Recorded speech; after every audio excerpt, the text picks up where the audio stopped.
여러분 다 한 주간 편안하셨습니까? 예, 또 이렇게 만나 뵙게 돼서 반갑고 또 계속 함께 공부하게 돼서 반갑습니다. 지난 주간에 우리가 삼위일체에 대한 부분을 공부했고 이제 72페이지에 보시면 그 우상 숭배에 대한 그런 말씀이 나와 있습니다. 우상이라는 것이 상당히 모호한 그런 개념이지만 우리가 쉽게 말하면 형상화시킨 신성, 이렇게 우상을 정의할 수 있습니다. 그러니까 신성을 형상화시켰다. 그래서 형상화시킨 신성을 우리가 우상이라고 볼 수가 있습니다. 칼빈도 기독교 강요 1권 11장 1절에서 그렇게 말하고 있습니다.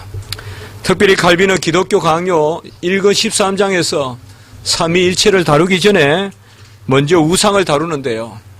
전에 우리가 보았듯이 하나님은 무한하시고 영이신 삼위일체 하나님이다. 이게 그 칼빈의 가장 그런 그 대표적인 정의지 않습니까? 무한하다는 것은 전지하고 전능하고 더 이상 채워지지 아니하시는 완전하신 분, 그리고 영이시다 말은 스스로 계시다. 그리고 삼위일체는 살아계시다, 인격이시다, 그렇게 우리가 설명할 수 있다고 이야기했습니다. 그러면 무한하지 않은 것, 이게 우상이죠. 영이지 않은 것, 이게 우상이죠. 그리고 인격이지 않은 것,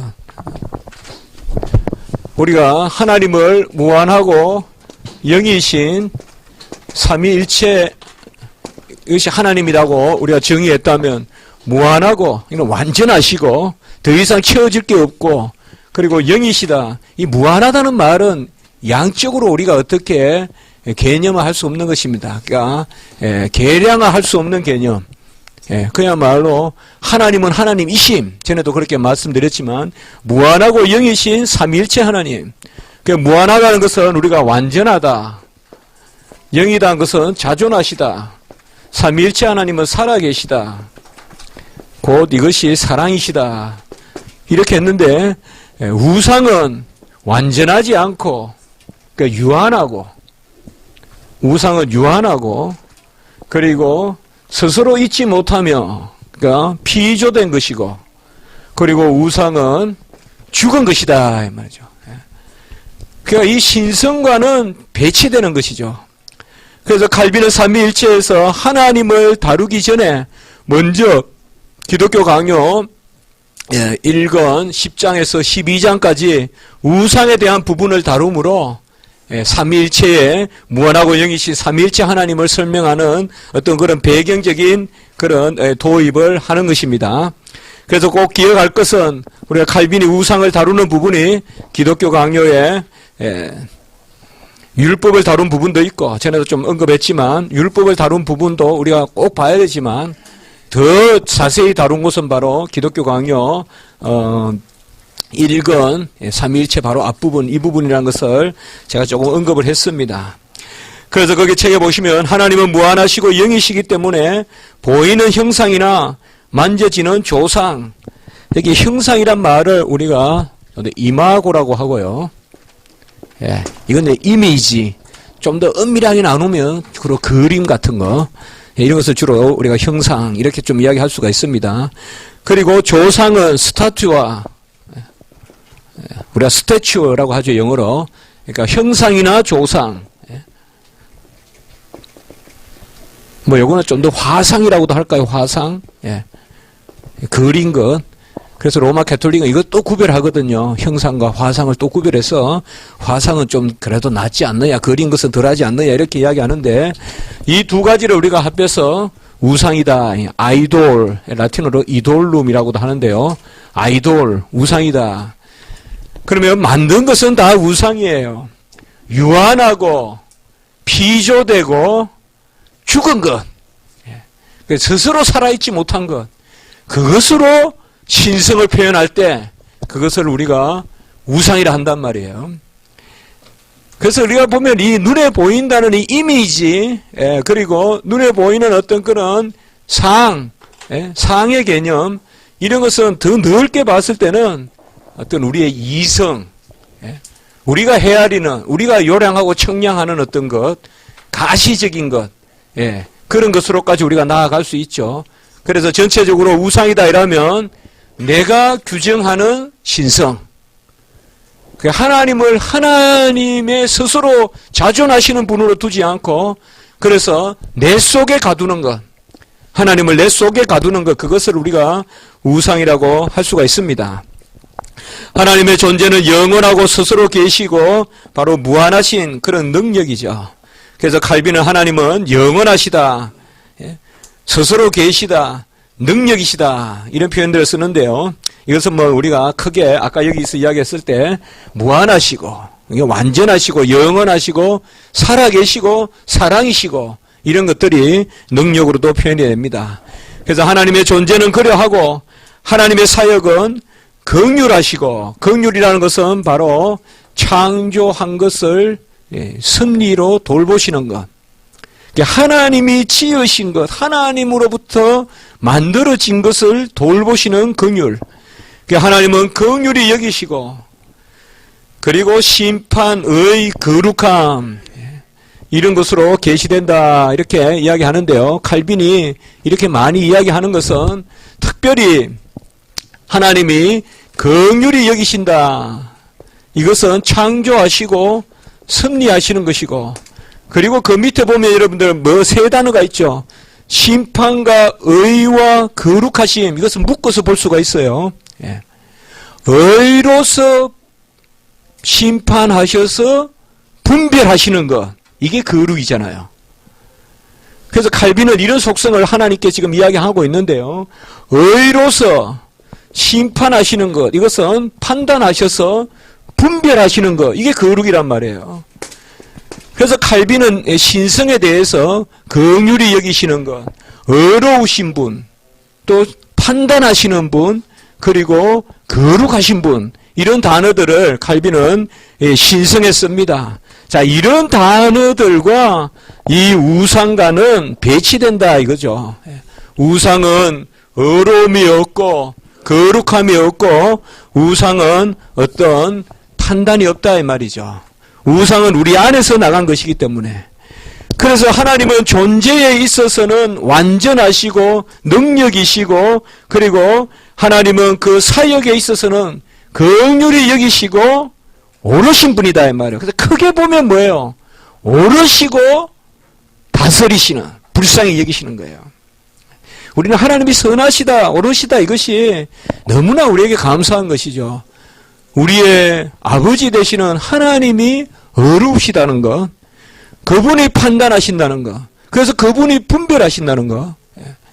그런데 이런 것들과 배치되는 개념이에요, 지금. 그래서 칼빈은 우상을 설명할 때 하나님의 존재와 하나님의 사역을 먼저 이렇게 이야기하면서 이런 것과 배치되는 것. 그러니까 하나님은 스스로 자기를 드러내시는 것인데, 그 밑에 보면 하나님만이 자신에 대한 유일하며 진정한 증인이 된다라고 이렇게 이야기하고 있죠.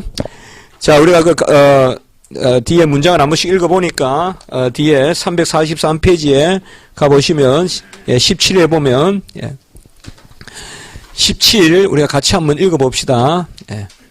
데우스 ipse solus est de se 이도네우스 테스티스. 같이 한번 읽어봅시다. 시작. 데우스 ipse solus est de se 이도네우스 테스티스.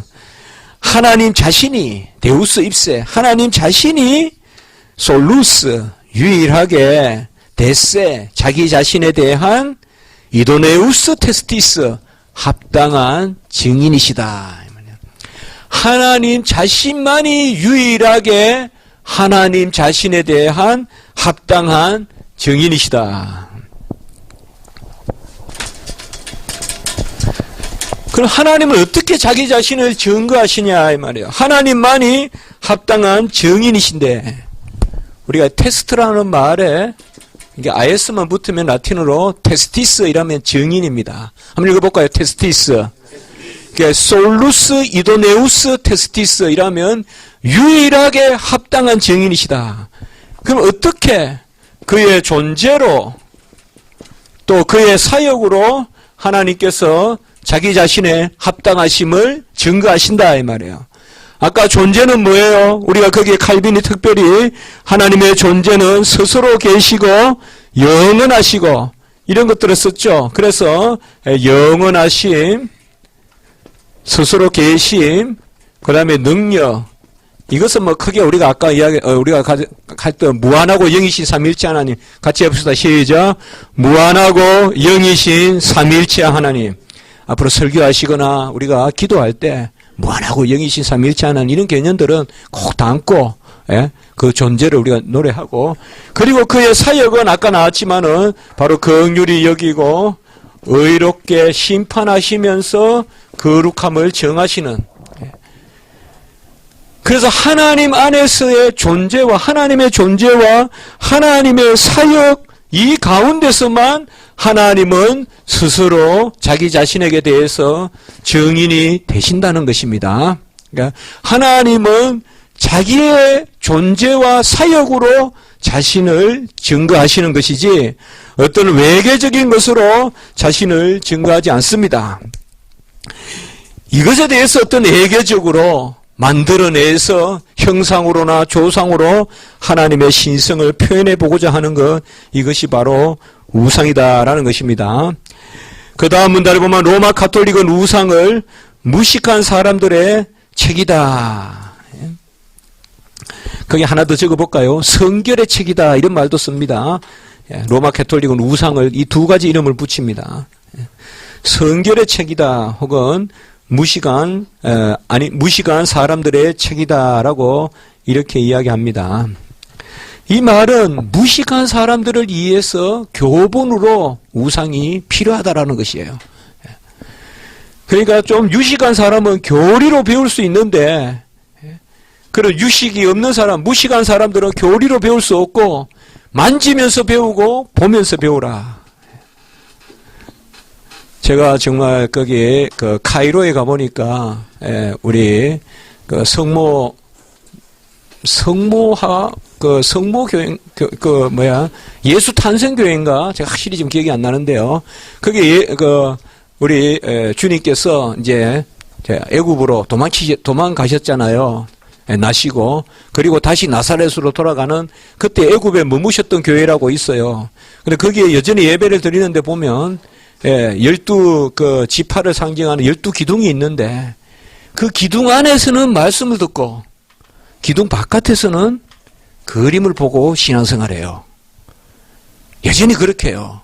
그래서 뭐냐, 교리를 알아듣는 사람은 앞에 모여 있고 교리를 못 알아듣는 사람은 바로 우상을 통해서 배우라. 그래서 로마 가톨릭에서는 우상을 무식한 사람들을 위한 책, 그리고 일종의 성결의 책이다. 이 말은 이게 정말 눈에 안 보이는 증거, 하나님의 내적 역사, 하나님의 권능, 이것을 믿지 않고 만지는 어떤 감촉으로, 보는 어떤 그런 감각으로 내 자신을 다듬어 간다는 표현이에요. 이게 그게 우상이다 이거예요, 로마 가톨릭은. 그래서 그런 우상이 평신도 교육을 위하여 필수적이라고 이렇게 이야기합니다. 그러나 우리는 우상이 사람의 마음을 앗아가 하나님으로부터 멀어지게 할 뿐인 것이죠. 여기서 성경 구절을 우리가 한번 적어봅시다. 하박국 2장 18절. 하박국 2장 18절에 보면 부어 만든 우상은 거짓 스승이라. 이런 말씀이 있죠. 부어 만든 우상은 거짓 스승이라. 그리고 시편 135편 15절에서 18절 한번 찾아볼까요? 시편 135편 15절에서 18절 시편입니다.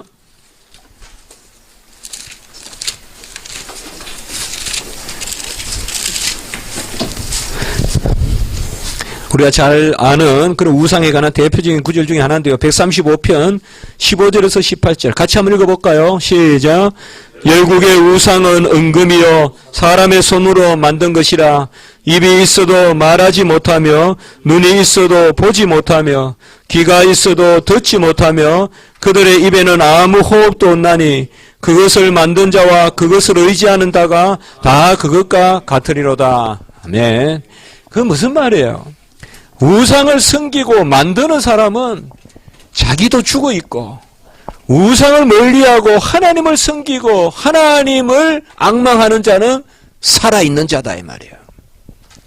우상을 만들거나 우상을 섬기는 자는 죽어 있는 자예요. 그러면 우리는 어떻게 하나님을 아느냐 이 말이에요. 상으로 아는 것이 아니고, 형상이나 조상, 어떤 만져서 봐서 아는 것이 아니고, 우리는 어떻게 아느냐. 칼빈은 여기에서 유명한 이야기를 합니다. 그 책에는 없는데요. 엑스피리 엔시아 마기스테르, 유명한 이야기입니다. 같이 해봅시다. 엑스페리엔시아 마기스테르. 라틴어로 마기스테르라는 말은 선생이란 뜻이에요. 선생. 예. 영어로는 매지스테르라는 뭐 통치자 이렇게 되지만은요, 위정자. 경험이라는 교사를 통하여 배운다 이 말이에요. 우리가 경험이라는 교사. 이미 우리가 첫째 시간, 둘째 시간에 그거 나왔죠. 확실한 경건의 경험. 예. 확실한 경험의 경험. 경험이라는 교사. 이것을 통하여 하나님은 리빙 센스를 준다라고 이야기해요. 살아있는 지각을 주신다. 리빙 센스. 센수스, 비부스. 바로 살아있는 센스를 주신다. 그래서 우리는 봐서 살아있는 게 아니라, 만져서 살아있는 것이 아니라, 하나님의 감동으로, 그분의 자존하심으로 우리 안에 살아계심으로 살아있는 것이다 이 말이에요. 하나님이 살아계시기 때문에, 하나님은 영원하고 완전하고 무한하신 살아계신 삼위일체 하나님, 그분이 내 안에 살며 기동하며 있는 사람은 살아있는 것이요. 그런 사람은 뭐예요? 바로 마기스테르, 경험이 살아있는 교사다 이 말이에요. 우리 신학, 개혁신학, 장로교 신학, 특별히 우리가 프린스턴 올드스쿨, 그 다음에 바비크의 신학은 이 경험을 중요하게 여깁니다. 경험. 이 경험이 바로 경건의 경험이고, 이 경험이 바로 그리스도와 연합한 경험이고, 마기스테르, 엑스페리엔치아, 경험이라는 교사가 우리 안에 있고, 우리는 우상을 만지지 않고 그리스도의 학교에서, 이런 말들을 우리가 써볼 수 있어요. 또 성령의 학교에서 배운다 이 말이죠. 우상을 만지고 배우는 것이 아니라 그리스도의 학교에서, 성령의 학교에서 배우는 것이다. 그러므로 우상을 만드는 심령은 이미 죽은 심령이요. 눈을 가리고 보지 못한다 하면서 40일 동안 금식하면서 나를 죽이는 모세는 살아있는 것이요. 시뻘건 생눈을 뜨고 모양을 추구하고 금송아리를 만드는 아론과 무리들은 죽은 것이다 이 말이에요. 죽은 자들이다 그 사람들은. 그것이 바로 하박국에서도 아까 시편 여기에 지금 말씀이 바로 그것입니다. 그것을 만든 자와 그것을 의지하는 자가 다 그것과 같다 이 말이에요. 우상을 만든 자와 우상을 의지하는 자가 다 우상과 같다 이 말은 뭐예요? 죽은 자들과 같다 이 말이에요. 우상이 죽었잖아요. 다 목석과 같다 이 말이에요.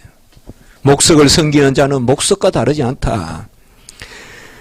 그러므로 우상을 예배하든지 하나님을 우상으로 예배하든지 조금도 차이가 없다 이렇게 이야기합니다. 이거 상당히 또 중요한 선포인데요. 우상을 예배하든지 하나님을 우상으로 예배하든지, 우리가 우상을 예배한다 이러면 더 나쁘게 보죠. 우상, 나무를 섬긴다, 돌을 섬긴다, 그거 아주 나쁜 거죠. 그러나 하나님을 나무로 좀 이렇게 만들어서 섬기는 건 괜찮지 않냐, 그렇게 생각할 수 있잖아요. 하나님을 좀 좋은 장소에 뭐 홍해나 이런데 좋은 탑 하나 만들어 놓고 그 앞에서 좀 빌고 하면 좋지 않겠느냐, 뭐 여리고 같은 거 하나 만들어 놓고 돌고 하면 좋지 않겠느냐. 그러나 칼빈은 뭐라고 했어요? 우상을 하나님으로 섬기든지 아니면 하나님을 우상으로 섬기든지 똑같다 이 말이에요. 무슨 말인지 알겠습니까? 그러니까 돌을 섬기는 거나 하나님을 돌로 여기고 섬기는 거나 똑같단 말이에요. 그래서 우상 숭배했을 때는 아이고 뭐 이래라도 좀 하나님을 섬기면 안 되겠습니까? 라는 그것이 아니다 이 말이에요. 하나님을 형상으로 예배하는 것은 거기에 보면 우리가 3번인데 거기도 우리 다시 한번 저 뒤에 343페이지 가봅시다. 그 18번 보면 neque intereste idolumne simpliceter colant andeum in idolo. 여기에 여러분들 조금 라틴어 관심이 있다면 이돌룸네 n이 네하고 안을 이렇게 줄쳐 보시면 돼요. 이게 whether or 이런 뜻이에요. 이거 잘 파악하기 어려운 건데 neque interest예요. 이 말은 그냥 영어로 비슷해요. not interest 관심 없다 이 말이에요. 차이가 없다 이 말이에요. 차이가 없다. 이돌룸 심플리케테로 콜란트 우상을 단순히 섬기는 것과 대움인 이돌로 우상 가운데 하나님을 섬기는 것이 차이가 없다. 바위를 섬기는 거나 십자가를 섬기는 거나 똑같다 이 말이에요. 크게 말하면 십자가를 섬기는 거 아니죠 우리가. 십자가를 진다고 구원받는 게 아니죠. 주님을 믿어야 구원받지. 그렇잖아요. 바로 그 말이에요. 뭔가 하나님을 묘사하도 하나님을 잘 그리고 하나님을 해도 그것을 섬기는 거나 그냥 길 가다가 개 한 마리 섬기는 거나 똑같다 이 말이에요. 그게 지금 칼빈의 이야기예요. 그래서 계속 보겠습니다. 하나님을 형상으로 예배하는 것은 형상을 하나님으로 예배하는 것과 전혀 다르지 않다. 거기도 우리가 한 구절 더 적어봅시다. 시편 115편 8절입니다. 시편 115편 8절. 시편 115편 8절에 보면 우상들을 만드는 자들과 그것을 의지하는 자들이 다 그와 같으리로다 라고 이렇게 말씀하고 있습니다. 하나님으로부터 멀어지게 되면 사람들은 하나님 자신에 주목하지 않고 하나님의 만든 것만을 섬기고자 합니다. 그래서 하나님이 주신 것을 섬기는 것도 우상이에요. 지으신 분을 망각하고 그분이 행하신 표적만을 쫓는 거 이것도 다 우상입니다. 은사와 소명도 우상이에요. 하나님은 어디 가고 없고 은사만 계속 이야기하는 거 그것도 우상이에요.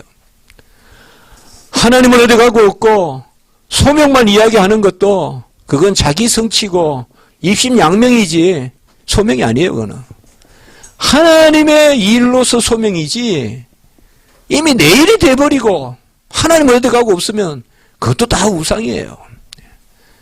여러분들 우리가 뭐 꼭 먼 데서 구할 것이 아니라 내 안에서 하나님의 이름으로 만들어내야 돼. 하나님을 중심에 두지 않고 한다면 너무 일에 매몰되어서 하나님을 잃어버리고 일을 위한 일을 한다면 우리 목회자들이나 또 주의 종들이 가장 금할 것이 바로 그거죠.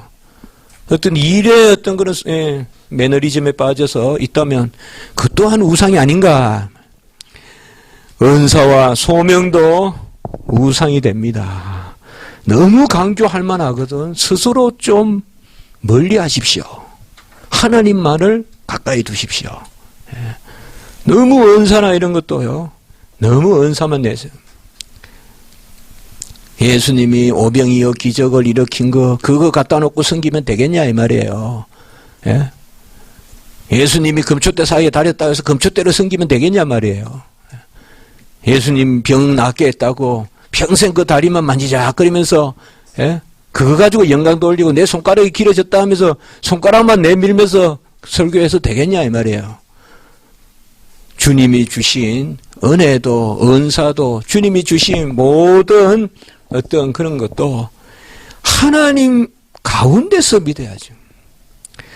하나님도 형상을 사용하시죠. 하나님도 형상을 사용하십니다. 그러나 하나님 안에서 가르치기 위해서 사용하십니다. 그렇게 한번 여러분 적어보시기 바랍니다. 하나님이 형상을 사용하시는 것은 두 가지 뜻이 있습니다. 첫째로 하나님의 임재를 하나님의 임재를 드러내기 위해서 형상을 사용하시고, 두 번째, 우리의 교육을 위해서 하나님의 형상을 사용하십니다. 하나님의 임재를 잘 드러내기 위해서 하나님이 구름과 불과 하영 가운데서 나타나시기도 하고, 비둘기로 이렇게 비둘기에 같이 성령이 임하기도 하시고, 이런 것들, 그리고 특별히 하나님이 이것을 사용할 때는 교육을 위해서 사용하십니다. 그러므로 진리를 넘어서는 우상은, 그것은 가당치 않은 것입니다. 자, 우상은 두 가지. 뭐를 위해서? 임재를 드러내기 위해서. 십자가, 이것은 뭐예요? 주님의 죽으심, 십자가에서의 이루심. 그런 의미로서는 우리가 십자가를 사용할 수 있겠죠. 어떤 무지개, 이것은 언약이잖아요. 언약에. 그런 거지만 그놈은 되지 않는다. 교육을 위해서 사용하신다. 타락한 인간의 본성은 계속 봅니다. 우상을 만들어내는 영원한 공장이다. 팩토리. 라틴어로는 파브리카 하는데요. 바로 영원한 우상의 공장과 같다. 이 뭐가요? 인간의 본성 혹은 인간의 마음이라고도 적어보세요. 거기 인간의 마음. 인간의 마음은 우상을 만들어내는 영원한 공장과 같다. 끊임없이 우상을 만들어내는 그런 팩토리, 공장과 같다.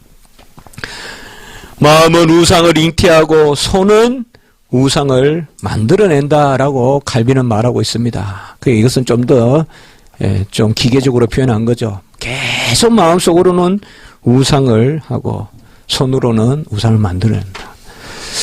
우리 타락한 본성은 가만히 두면 우상으로 쫓아갑니다. 그럼 어떻게 해야 될까요? 의도적으로 막아야 됩니다. 우상을 섬기고자 하는 마음은요, 의도적으로 막아야 됩니다. 그냥 두면 우상으로 쫓아갑니다. 왜요? 사람은 감각과 지각에 자기 자신을 가두려고 하는 경향, 이게 죄로부터 온 거예요. 내가 보고 내가 아는 것에 나를 가두는 거예요.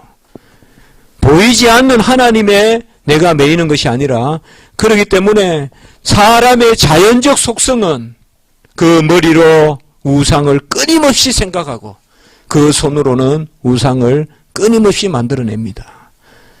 그래서 어느 순간에는 만들어낸 자기 자신도 만들어낸 것을 망각하고 그것에 의지하고 맙니다.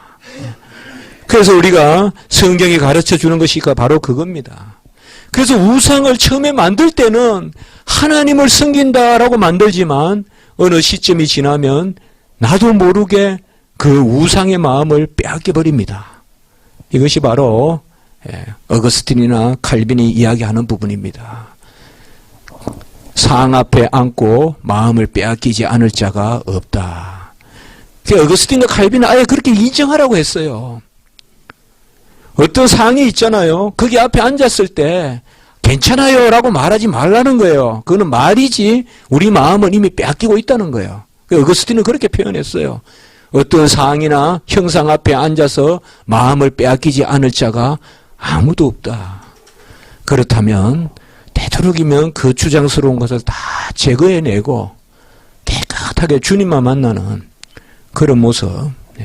여러분들 지성소에 뭐가 그렇게 휘황찬란한 게 붙어 있었겠어요? 담백하게 언약궤가 있고 임재가 있는 것이죠. 교회에 뭐 그렇게 말 붙이지 말고, 그래도 마음 뺏긴단 말이에요. 자꾸 예배 드릴 때. 정확하게 그게 우리 종교개혁의 정신입니다. 그래서 우리 종교개혁 교회는 가보면 볼 게 없죠. 볼 게 없어요. 전부 이런 식으로 이렇게 생겼죠. 그래 이제 캐톨릭, 동방정교 이런데 제가 제네바에 가서 동방정교, 러시아 정교회를 가봤거든요. 그 제네바에는 뭐 우리 개혁교회만 있는 게 아니에요. 제네바도 개혁교회 그게 아니에요. 지금은 그게 동방정교회가 있어가지고 거기 러시아 정교회가 있어서 가봤는데요. 아유 정말 막 숨이 막혀서 못 있겠더라고요. 향내하면서 막 온갖 것을 만들어 놓고, 아유, 너무 지나치더라고요. 막 그 우상이. 마음은 우상을 잉태하고 손은 만들어낸다. 우상 숭배라는 것은 하나님을 떠나서 하나님이 만든 것을 숭배하는 것, 이것이 바로 우상입니다. 성경에는 두 가지로 그걸 표현하고 있죠. 표적과 지혜. 표적도 우상이고 지혜도 우상입니다. 헬라식의 지혜는 하나님으로부터 나온 지혜가 아니라 헬라의 지혜는 우상이에요. 그 다음에 이스라엘 백성들이 쫓는 그런 것은 다 우상입니다.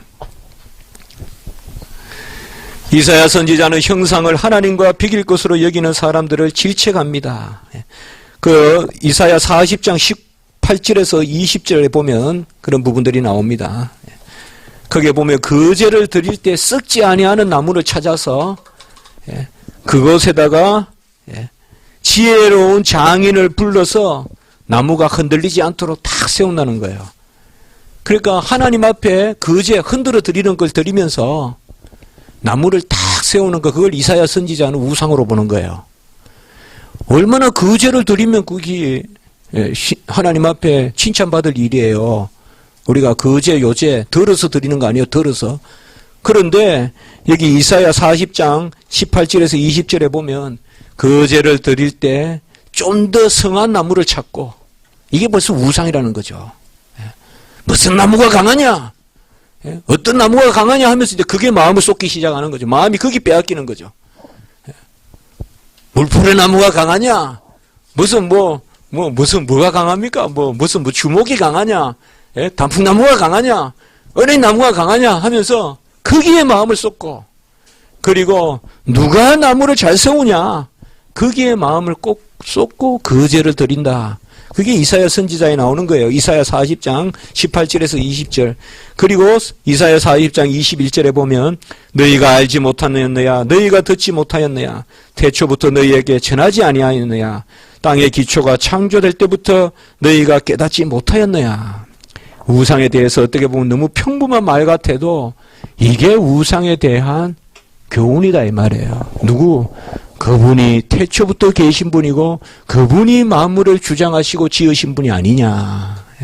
어떻게 신성을 피조물에 가둘 수 있느냐 이 말이죠. 어떻게 하나님을 피조물에 가둘 수 있느냐. 창조주는 살아계신 삼위일체 하나님으로부터이기 때문에 지어진 것에 갇히지 않고 기나 정신으로 대체되는 분도 아니다 이 말이죠. 특별히 헬라 철학에 우리가 시나 이런 데 보면 이런 게 많이 있죠. 우주의 정신이라거나 기 이런 이야기들. 우리 김용호 박사도 옛날에 그 기철학 이런 거 했잖아요. 기철학. 이런 것도 우상이다 이 말이에요. 눈에 안 보이는 기가 있고 그게 신성이고 그게 영이고 이런 것도 다 알고 보면 우상의 나무 돌이나 다를 바 없다. 칼빈은 그렇게 봅니다. 그래서 어떤 기나 정신 이런 것도 우상이고, 우상은 무식한 사람들을 위한 책이 아니라 하나님을 모르는 백성의 저주의 표징에 다르지 않다. 이건 제가 한번 정리해서 이렇게 써봤습니다. 칼빈은 특별히 이 부분에 있어서 그 이야기를 합니다. 그러면 누가 이렇게 사람들을 무식하게 만들었느냐 이 말이죠. 로마 가톨릭은 그렇죠. 일반 평신도들은 무식하니까 우상을 가지고 가르쳐야 된다. 칼빈은 이렇게 오히려 되묻죠.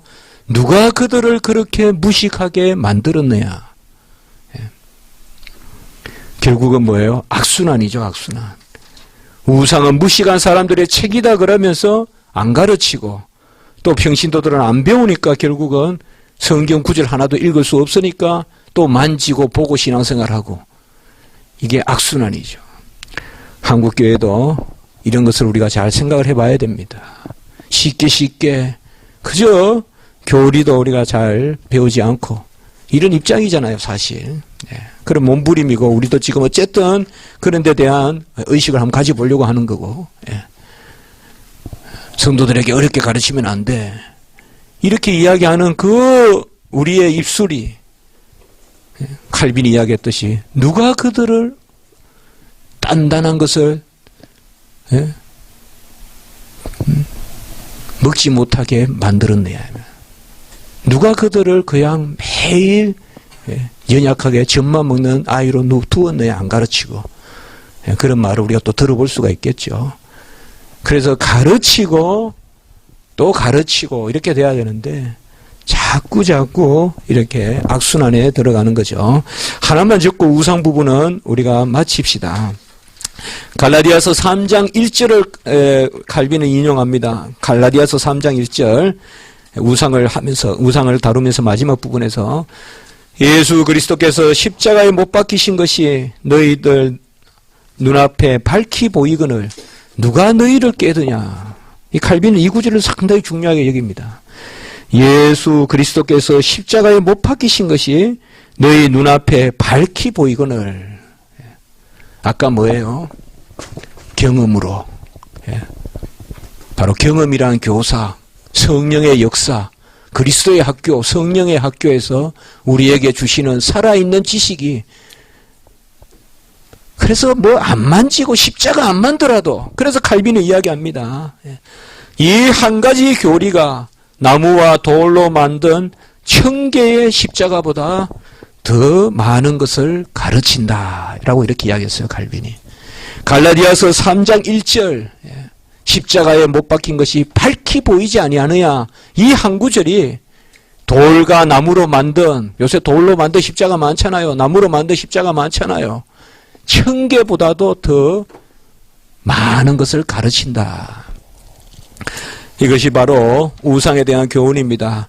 우리는 우상을, 아까도 제가 말씀했지만은 우상을 우리가 많이 주목하는 이유는 우상을 물리치는 것을 넘어서서 하나님은 바로 무한하고 영이신 삼위일체 하나님, 아까 제가 말씀을 드렸죠.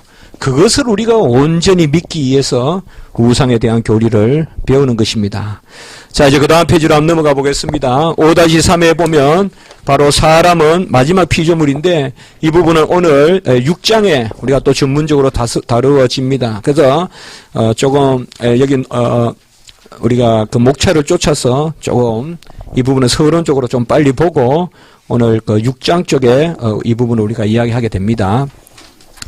자, 모든 피조물이 하나님의 영광의 강체를 끊임없이 드러내기 때문에 칼빈은 우리가 이 피조물을 평생 묵상해도 지루함이 없을 것이다 라고 이렇게 이야기합니다.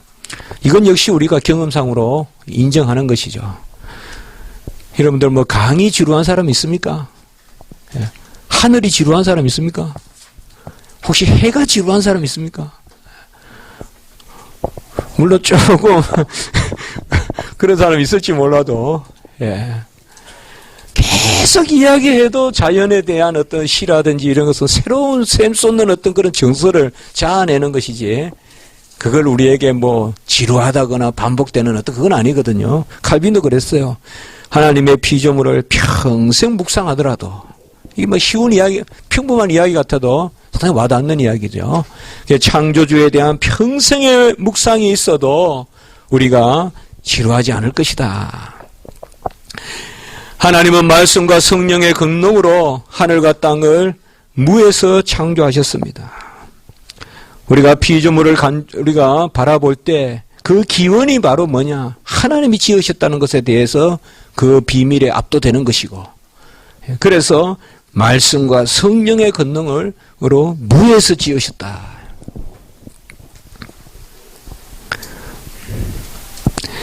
하나님은 자기 자신을 유출하지 않고 지으셨어요. 그래서 창조가 비밀이에요.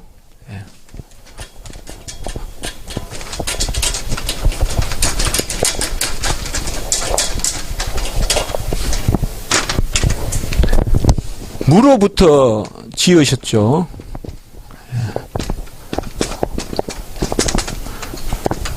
From nothing, 무로부터 지었는데, 그러면 무가 무슨 재료입니까? 그런 건 아니죠. 무로부터 지었다는 것은 바로 오직 하나님만 존재하셨다는 거예요. 그러니까 무라는 것은 또 다른 존재가 아니에요. 우리가 노자의 도덕경에 보면 무가 마치 창조주같이 등장해요. 무가 창조의 주체같이 여겨져요. 그게 아니에요. 하나님이 무로부터 지었다는 것은 하나님만이 존재시고 아무 계획도 재료도 전부 하나님만 가지고 계신 거예요. 우리는 무엇을 만들 때, 제가 강의할 때 지금 이걸 들고 있죠. 마이크를 들고 있죠. 공간의 소리를 사용하죠. 파장을 사용하죠. 전부 다 기대서 저는 지금 이렇게 강의하고 있죠. 그러나 하나님은 창조하실 때 아무것도 기대신 게 없어요. 재료도 기대지 않고, 그리고 플라톤은 이 이데아는 기대했다고 생각했어요. 이데아. 그 최초의 데미우르게가 창조주가 모든 만물을 무로부터 지었는데 한 가지는 이미 있었다는 거예요. 이데아. 아이디어는 이미 존재하고 있었다는 거예요. 그러나 하나님은 이 아이디어, 이 계획조차도 하나님 편에서 나온 거죠. 그러면 전적으로 모든 것이 하나님에 의해서 지어진 거예요. 도구도 재료도 계획도 전부 하나님 편에서 나온 거예요. 그래서 지은 거예요. 그걸 우리가 무로부터 지었다는 거예요. 그러면 자, 하나님이 귤을 지었어요.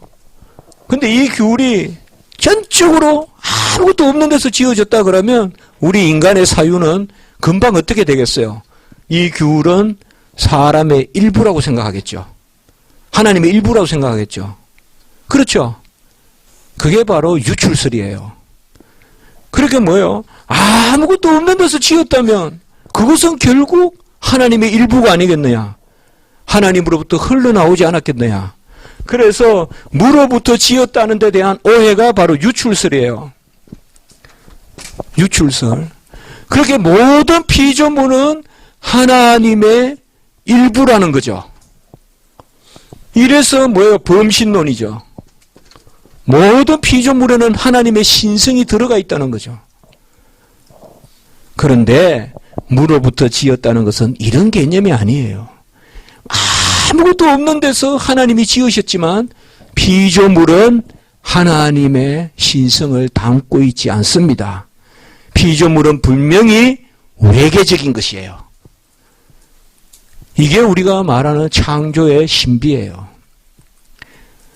하나님은 아무것도 없는 데서, 어떤 것도 없는 데서 지으셨는데 자신의 일부로 지으신 것은 아니에요. 외계적인 것으로 지은 거예요. 이런 것을 우리가 무로부터라는 거고, 이래서 어떤 학자는 무애로 지었다 이렇게 표현해요. 초대교회에 보면 무애로, into nothing 이렇게 표현해요. 그렇게 아무것도 없는 대로 던졌다 이 말이에요. 피조물을. 그러니까 무로부터 지었다 이러면 오해받을까 봐 무가 마치 무슨 작용을 한 것 같지. 노자 도덕경에 보면 그렇거든요, 여러분들. 도는 비상도약 하면서 나올 때 보면 모든 유가 무로부터 나왔다 이런 개념이 있어요. 그때는 마치 무가 최초의 어떤 기운과 같이 작용해요. 그러나 하나님은 무로부터 지었다는 것은 그게 아닙니다. 자, 제가 여기서 왜 말씀을 드리는가 하면 피조물은 오로지 하나님이 지으셨어요. 모든 것이 하나님으로부터 나왔어요. 그 구조조차 그 어떤 모든 것이 다. 그럼에도 불구하고 피조물은 신성을 담고 있진 않아요. 피조물은 피조성이 있을 뿐이에요. 그래서 어쨌든 우리가 피조물을 통해서 묵상하게 되면 바로 이런 부분을 묵상한단 말이에요.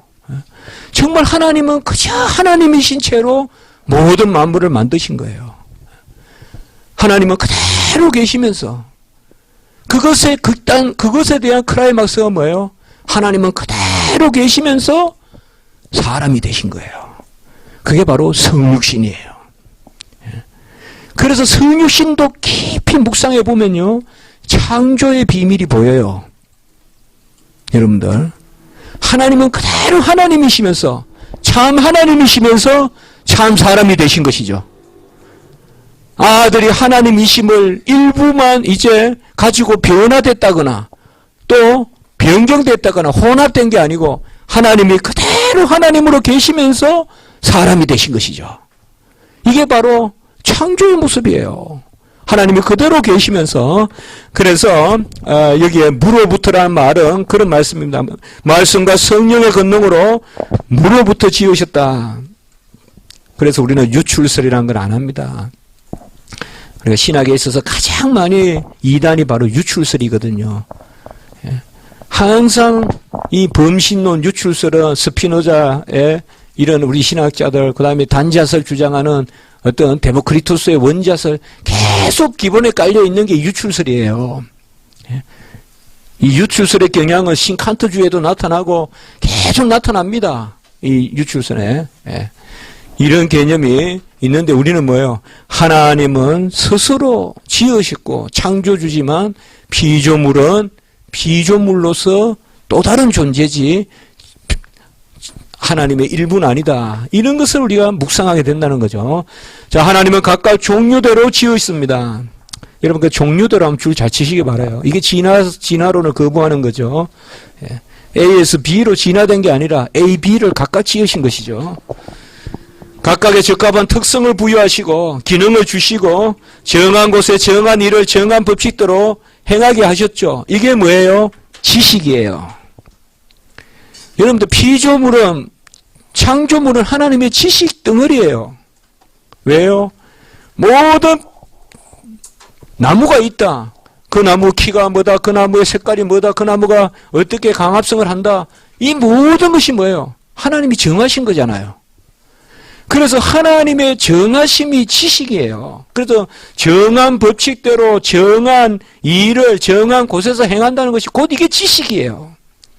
지금 문병호가 강의하는 이게 다 지식이에요. 하나님의 지식. 제가 하나님의 지식이란 말이에요. 왜요? 하나님이 아는 바대로 저는 움직이고 있으니까 지금. 그가 내 안에 삶의 기동하며 있고 나는 하나도 그가 작정하지 않은 대로 살지 않는 존재니까.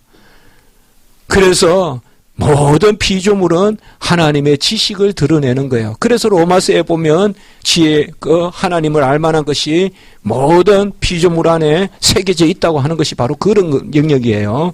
그래서 제가 여기 이렇게 쓴 것은 이 칼빈의 말이야보다 제가 쓴 건데요. 정한 곳에 정한 일을 정한 법칙대로 행하게 하신다. 이게 바로 지식이다 이 말이에요. 모든 피조물은 하나님의 은밀한 손에 의해서 배양되고 공급되며 보호됩니다. 우주는 마치 웅대하고 화려한 저택과 같고 가장 아름답고 정교한 식양에 따라 마련된 장식들로 더없는 자태를 뽐냅니다. 우리 인생이 얼마 남았는지 모르겠지만 빨리 깨닫고 자연으로 도망치십시오. 우리 집의 정원을 떠나서 디산으로 올라가십시오. 그게 진리입니다, 여러분들. 정말 아름다운 것을 보시려면 우리 마당에서 찾지 말고 자연 가운데서 찾으십시오. 다시 하늘을 한 번 더 바라보시고 달을, 별을, 해를 한 번 더 바라보시고 그것을 즐기는 사람만이 부유한 사람이요. 아무리 수백 평 넓은 집에 살아도 그 안에 갇혀서 사는 사람은 이 자연의 비밀을 모르는 것입니다. 하나님이 우리에게 주신 것은 정말 애누리 없이 솔로몬에게 준 모든 영화가 꽃 한 송이 맛도 못합니다. 그 비밀이. 이걸 깨닫는 사람은 벌써 이 땅에서 그 부유함을 누리는 거예요. 이 가운데 최고의 표본이 뭐냐 이 말이에요. 그러면 누구를 우리가 더 깊이 봐야 되냐. 그게 바로 사람이다 이 말이에요. 그토록 유려한 아름다움과 그토록 위대하고 다양한 은사들로 사람을 장식하셔서 자신의 작품 중에서 최고의 표본을 삼으셨다. 프라이크라리스문 최상급을 썼습니다. 최고 빛나는 스페키맨 표본으로 우리 인간을 지으셨다. 그러므로 무엇보다 우리는 우리 자신을 묵상해야 됩니다. 칼빈이 제일 먼저 이야기했죠. 하나님을 아는 지식과 우리 자신을 아는 지식. 그래서 뭐 어떤 피조물보다 우리 자신을 묵상하는 그것이 결국은 뭐예요? 거기에 머물지 않고 이웃에 대한 묵상으로 가죠. 그래서 우리가 개혁신학에 있어서 이 이웃이란 개념은 상당히 중요합니다. 프록시무스, 이웃이란 개념은 상당히 중요합니다. 이게 바로 뭐예요? 사람에 대한 묵상이죠.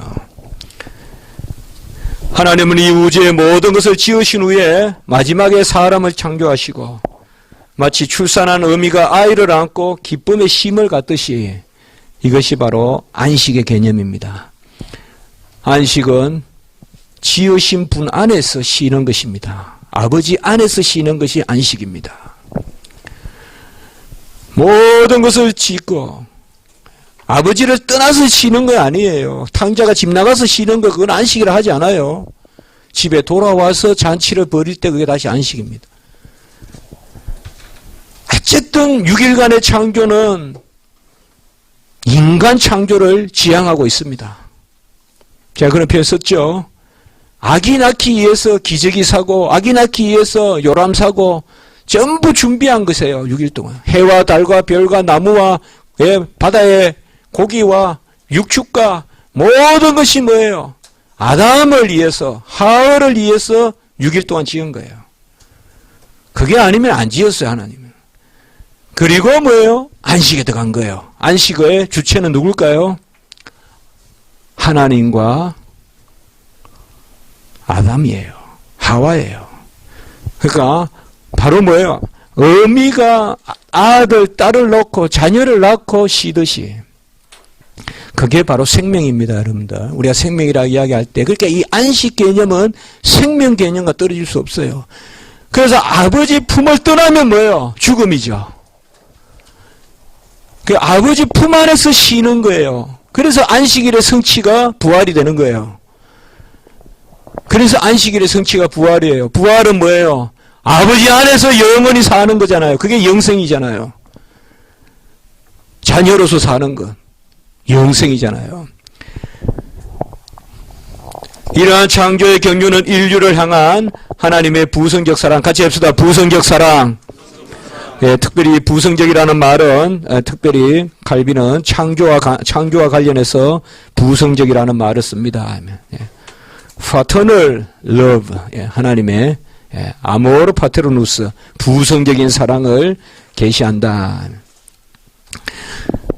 거기 빨리 두 가지 적어볼까요? 하물며 아버지일까 보냐, 예. 하물며 너희일까 보냐. 우리가 헬라어로 이 하물며에 해당하는 강의적인 용법이거든요. 예. 공중의 새와 들의 백합, 풀도 입히고 먹이거늘 하물며 너희일까 보냐. 하물며. 그리고 육신의 부모라도 좋은 것으로 줄 줄 알고 혹은 성령으로 줄 줄 알거든 하물며 하늘에 계신 너희 아버지일까 보냐. 이 두 하물며가 나오거든요. 이게 바로 뭐예요? 부성적 사랑이에요. 여기서 말한 것은 주로 창조에 관계된 사랑. 그렇게 부성적 사랑은 주로 창조에 관계된 거예요. 먹이시고 입히시는. 천지를 지으실 때 하나님은 사람의 복리를 특별히 귀하게 여겼습니다. 제가 각주에 그 유틸리타스라고 썼잖아요. 한번 읽어봅시다. 우틸리타스. 우리가 뭐 유틸리티 이런 말이 있죠. 외국에 가면 유틸리티 이라면 뭐예요? 뭐 전기세, 수도세 이런 거 유틸리티를 합니까? 예. 칼빈은 특별히 유틸리타스란 단어를 강조합니다. 예. 우리가 이 칼빈 신학에서 많이 깨닫는 게요. 그저 사람을 아예 우리가 각주 8번에 볼까요? 이 두 단어가 있어요. 읽어봅시다. 우티.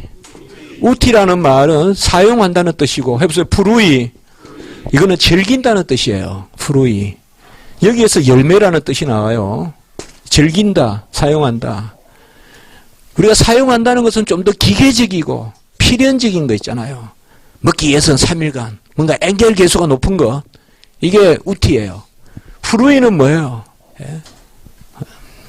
좀 인생의 고매한 가치를 추구하고 뭐 음악도 듣고 예컨대 일상으로 말하면 자 칼빈에게 있어서 이 우틸리타스는 각주 8번에 보면 거기 보세요. 라틴어 우티는 필요를 채우기 위해서 사용한다는 뜻이며 프루이는 궁극적인 목적을 추구하며 참되게 즐긴다는 뜻이다. 이렇게 제가 한번 써봤습니다. 이게 프루이야. 이게 사실은 어거스틴에서부터 비롯되는 구별인데 이게요. 어거스틴. 예.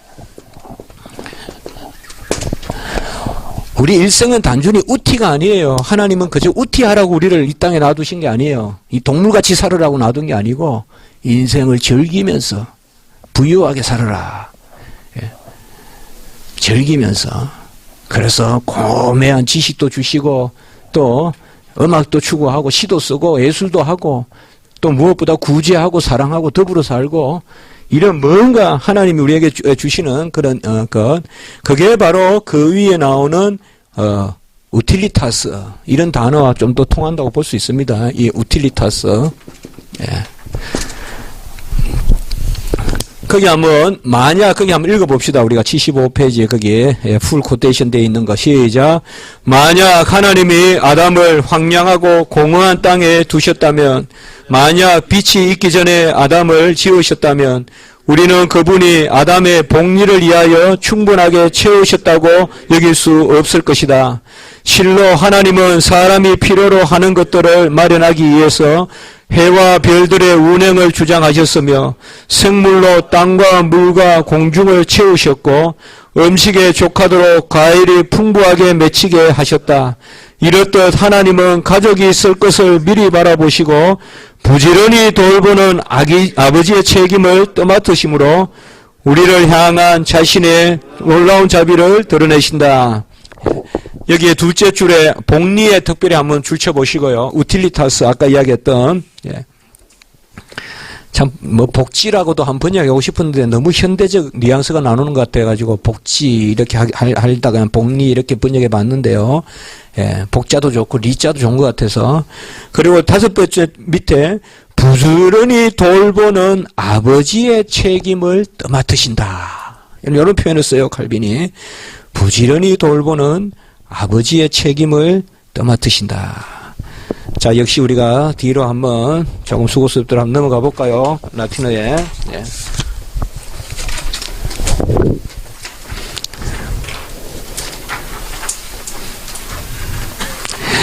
크게 뭐 다른 것은 우리가 두고라도 다 읽기 또 그렇고 해서요. 하나, 둘, 셋, 넷, 다섯째 줄. 쿠람 프로비디 et seduli patris familias suscipiens. 그까지만 줄쳐볼까요? 거기에 하나, 둘, 셋, 넷, 다섯째 줄 있죠? 예, 쿠람이라면, 예? 21번, 예. 21번 보면, 쿠람이라면 뭐예요? 쿠라. 영어로 뭘까요? care. 예, 그렇죠. 돌봄. 예. 큐어가 아니에요. 예, 치료한다는 게 아니고 돌봄. 예. 그러니까 큐람 프로비디는 주셨다 이 말이에요. 쿠람을 주신다. 세둘리라면 부지런하다는 뜻이에요. 세둘리 파트리스 부지런한 아버지의 돌봄. 큐라 파트리스 세둘리스 부지런한 아버지의 돌보심. 그 다음 단어가 재밌죠. 파밀리아스 수스키피엔스 가족들을 떠맡는. 예. 수스키피엔스 가면 끌어안다, 흡수하다, 떠맡다. 그러니까 가족들을 떠맡는, 그렇게 부양하는 부지런한 아버지의 돌보심으로. 예. 그 밑에 보시면 미리피캄 에르가노스 수암 보니타템 오스텐디트. 요거 해석해 보면 미리피캄 놀라운 수암 보니타템 그 자신의 선하심을 에르가노스 우리를 향하여 오스텐디트 보이신다. 이게 어디에? 모든 피조물에. 모든 피조물에.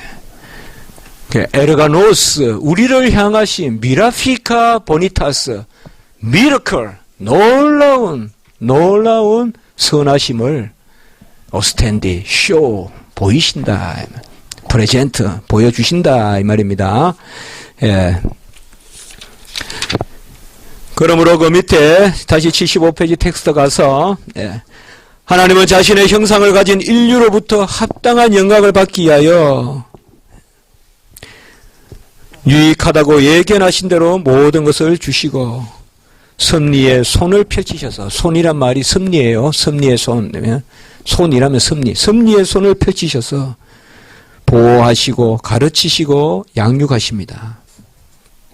하나님이 만물을 지으신 것은 그것을 누리도록 하는 것이다. 우리 기독교 인간과는 그저 죽지 못해 살고 이 땅에 그냥 나그네 삶 그냥 빨리 지나가자 그런 삶이 아니라 이 땅에서도 풍부한 어떤 그런 부요함을 누리는 삶, 프루이의 삶, 단순히 우티의 삶이 아니라 후루이의 삶. 그러므로 76페이지에 그러므로 이 가장 아름다운 극장, 칼빈이라면 뭐죠? 피조물, 뭐 그림, 훈장, 극장, 뭐 이런 말 나왔잖아요. 이건 다 칼빈이 말하는 거울, 뭐 이런 표현들 많죠. 바로 이 아름다운 극장에 명백히 드러나 손쉽게 만날 수 있는 하나님의 작품들을, 이게 바로 피조물이죠. 경건하게 즐기는 것. 요 단어만 우리 한번 해봅시다. 피아 오블렉타치오. 오늘 우리 THM 공부할 때도 오블렉타치오라는 단어가 나왔죠. 즐긴다, 즐거움. 피아 이러면 뭘까요? 파이어스, 경건한. 해보세요. 피아 오블렉타치오. 경건한 즐거움. 여러분들 이게 즐겁다는 이 단어는 아까 푸르이하고 비슷해요. 가장 어떤 존재가 존재다울 때 누리게 되는 그 상태가 즐거움이에요. 나무가 가장 나무다울 때 아주 접이 넘치고 아주 열매가 맺고 아주 잎이 참 파릇파릇하고 그때가 바로 나무가 어떻게 즐겨요? 그게 바로 즐거운 상태예요. 나무로 말하면. 우리에게 즐거움은 뭘까요? 하나님의 자녀로서 가장 하나님의 자녀답고 죄짓지 않고 그때 저는 피야 경건한 즐거움. 우리는 속된 즐거움이 아니라 경건한 즐거움. 여러분들 우리가 다 기독교인들도 우리가 너무 이 구속주 하나님만 붙들지 말고 창조주 하나님 가운데서 이 경건한 즐거움을 좀 누리고 자연에서도 즐기고 강에서나 산에서나 또 무엇보다도 뭐예요? 사람들을 통해서. 사람들이 가장 대표적인 피조물이니까. 같이 한번 다시 해봅시다. 피아 오블렉타치오. 같이 해봅시다. 경건한 즐거움. 어떤 세속적인 속된 즐거움이 아니라 경건한 즐거움. 즐거워하는데 막 잘하는 거예요, 이게. 막 즐거워하는데 잘하는 거예요. 막 그냥 억지로 막 오락도 술 먹고 이래가지고 막 웃고 하면 그건 죽는 거잖아요. 그러나 경건한 즐거움을 부끄러워하지 말자. 자, 이제 천사가 이제 피조물의 이제 마지막 부분에 이렇게 나옵니다. 우리가 크게 피조물 중에 인간, 그리고 어떤 피조물이다 이러면 뭐 대체로 사물, 동물, 식물, 사물, 그 다음에 보통 피조물, 협의의 피조물이라면 인간 빼고 천사 빼고 그 나머지를 우리가 피조물이라 하는 경우가 있고, 보통 피조물이라 하면 뭐 인간.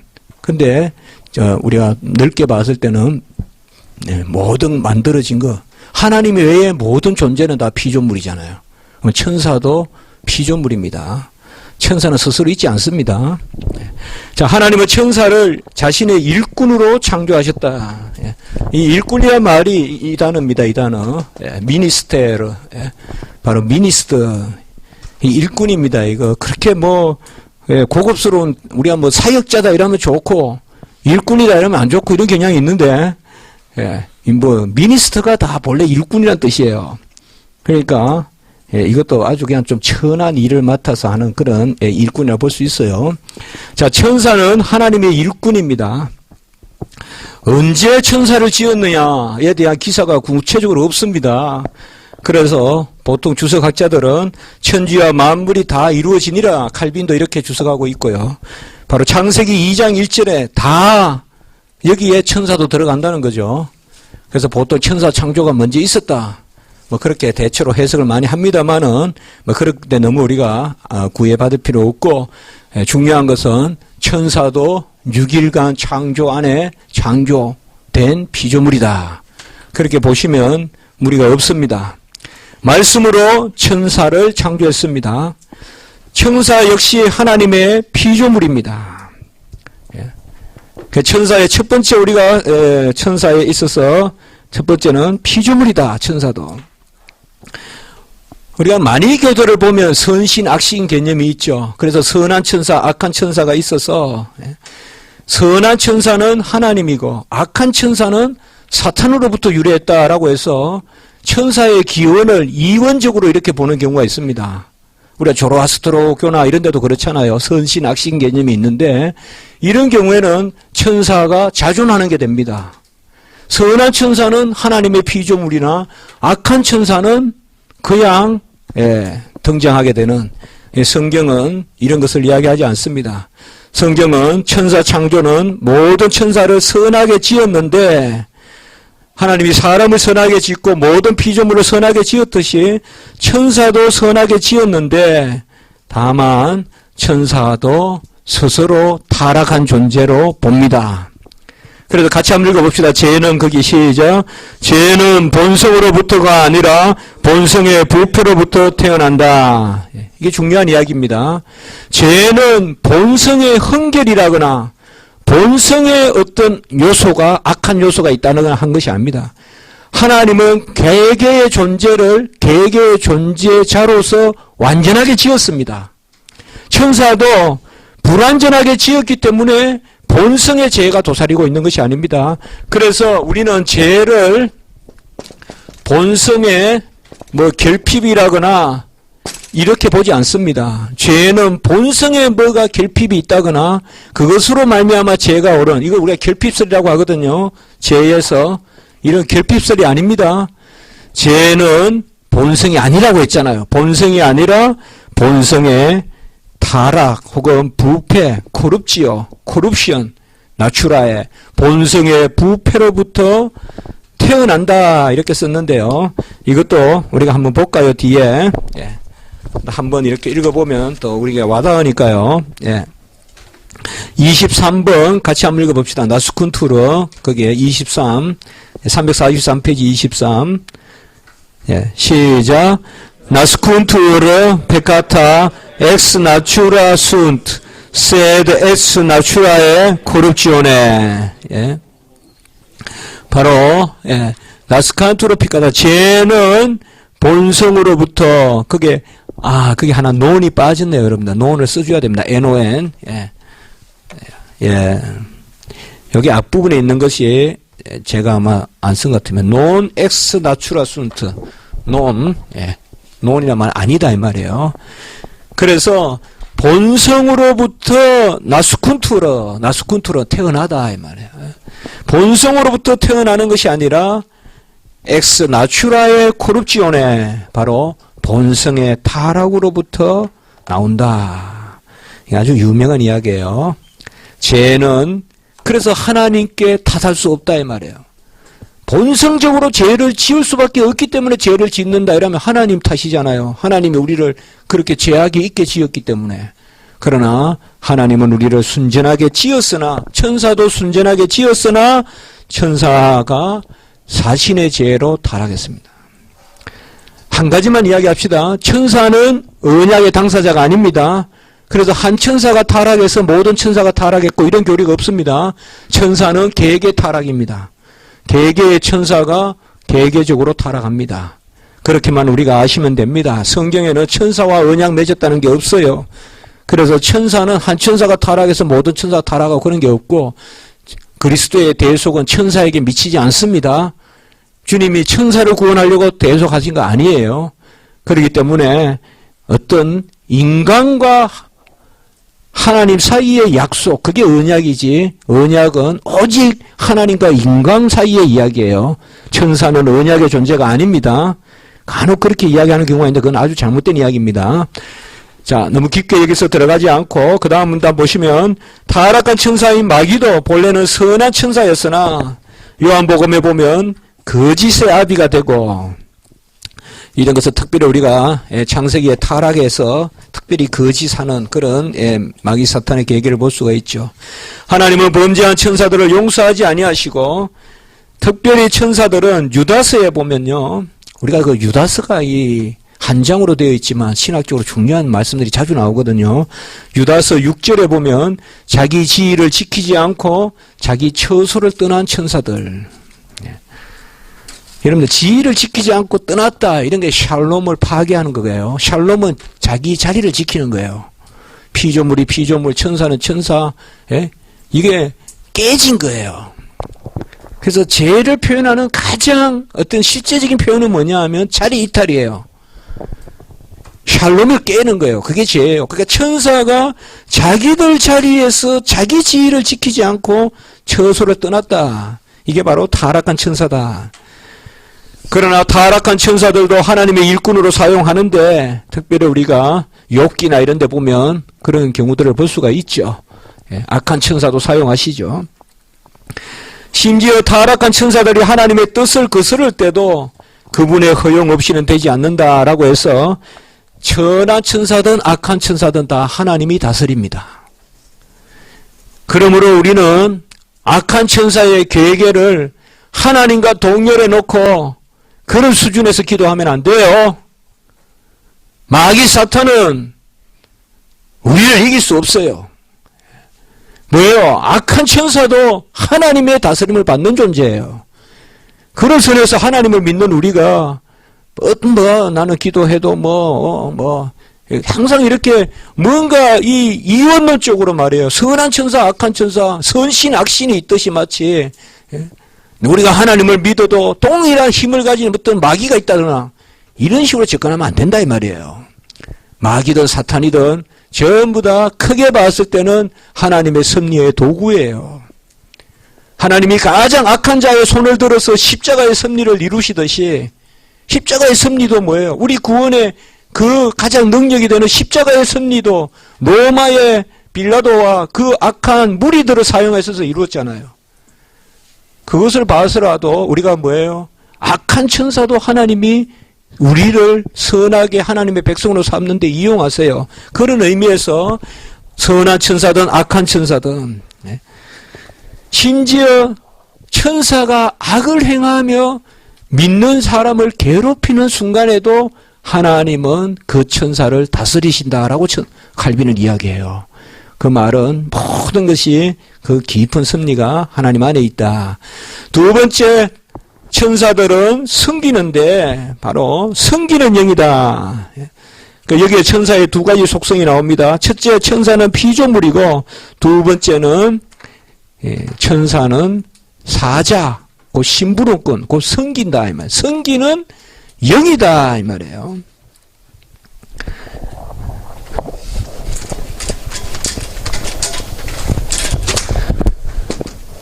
천사도 피조물이다. 그 다음에 그 천사의 직분은 뭐예요? 섬기는 영이다. 천사는 섬기는 영이다. 이 영이라는 말은 실체라 말이에요. 같이 해봅시다. 영적 실체. 천사는 영적 실체예요. 그러면 육이 함께 있지 않아요. 오로지 영적 존재예요. 천사는. 우리는 뭐예요? 영육의 인간의 구조는 영혼과 육체지만은 천사는 오로지 영적 실체예요. 실체이기 때문에 그저 환상이라거나 에테르라거나 어떤 능력이라거나 보이지 않는 그런 것이 아니에요. 여러분들. 분명한 실체예요. 그래서 인격체예요. 인격체다 이 말이에요. 인격. 천사도 인격입니다. 자, 천사들은 섬기는 영으로 옛날에 우리 성경에는 부리는 영 이렇게 이야기했죠. 부리는 영. 그 표현이 더 이렇게 우리가 와닿는 건데 부리는 영이라면 바로 하나님이 부리는 영이다. 단순한 성질이나 영감이 아니라 실체이다 이 말이에요. 수브스탄시야. 우리가 지금 삼위일체 할 때 이 단어 기억나죠? 천사는 수브스탄시아 스피리추얼리스 영적 실체다 이 말. 스피리추얼 서브스탄스 영적 실체다. 천사들은 하나님의 자비를 베푸는 관리자이며 수행자이다.